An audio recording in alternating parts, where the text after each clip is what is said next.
ಓಂ ಗುರುಭ್ಯೋ ನಮಃ. ಬಂಧುಗಳೇ, ಬಹುತಾಂಶವಾಗಿಯೂ ಎಲ್ಲ ಅಣ್ಣ ತಮ್ಮಂದಿರಲ್ಲಿ ಅಂದರೆ ಎಲ್ಲ ಸಹೋದರರ ಜೋಡಿಗಳಲ್ಲಿ ಮತಭೇದ ಇದ್ದೇ ಇರುತ್ತೆ.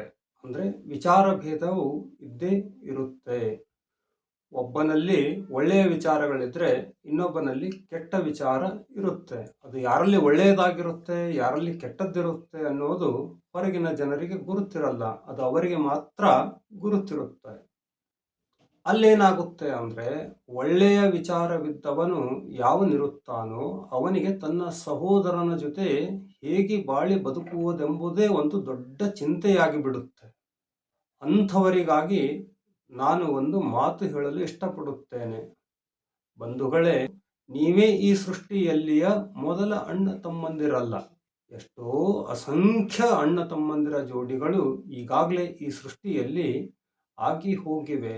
ನಾವು ನಮ್ಮ ಸಹೋದರರ ಜೊತೆ ಹೇಗಿರಬೇಕು ಎಂಬುದನ್ನು ತಿಳಿದುಕೊಳ್ಳುವ ಸಲುವಾಗಿಯೂ ಸೃಷ್ಟಿ ಈಗಾಗಲೇ ಜಗತ್ತಿಗೆ ಮಾದರಿಯಾಗಿರುವಂತಹ ಜೋಡಿಗಳನ್ನು ನಿರ್ಮಿಸಿದೆ.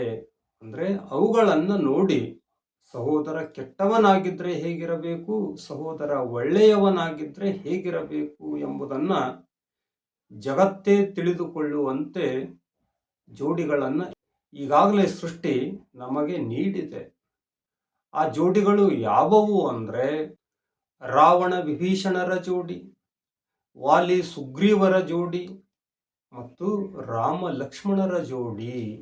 ಇಲ್ಲಿ ತಿಳ್ಕೊಳ್ಳೋದೇನಿದೆ ಅಂದರೆ, ತನ್ನ ಸಹೋದರ ಏನಾದರೂ ರಾವಣ ವಾಲಿಗಳಂತೆ ನೀಚ ವೃತ್ತಿಯವನಾಗಿದ್ದರೆ, ಬಂಧುಗಳೇ ನಿಮ್ಗೆ ಗುರುತಿರಬಹುದು ರಾವಣ ಮತ್ತು ವಾಲಿ ಎಷ್ಟು ನೀಚರೆಂದರೆ, ರಾವಣ ತನ್ನ ಸೊಸೆಯನ್ನು ಸಹಿತವಾಗಿ ಎಷ್ಟೋ ಹೆಣ್ಣು ಮಕ್ಕಳ ಮೇಲೆ ಅತ್ಯಾಚಾರ ಮಾಡಿರುವಂತಹ ಪಾಪಿ.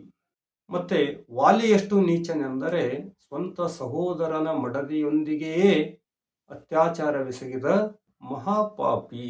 ವಾಲಿ ಮತ್ತು ರಾವಣರಂತೆ ಅಧರ್ಮಿಗಳಾಗಿದ್ದರೆ ತಾವು ತಕ್ಷಣ ಏನಾಗಬೇಕು, ವಿಭೀಷಣರಂತೆ ಮತ್ತು ಸುಗ್ರೀವರಂತೆ ಅವರಿಂದ ದೂರ ಸರಿದು ಬಾಳಬೇಕು. ಅದೇ ಒಂದು ವೇಳೆ ತನ್ನ ಸಹೋದರನು ರಾಮನಂತಿದ್ದರೆ ತಾನೂ ಕೂಡ ಲಕ್ಷ್ಮಣನಂತೆ ಇದ್ದು ತೋರಿಸಬೇಕು. ಧನ್ಯವಾದಗಳು.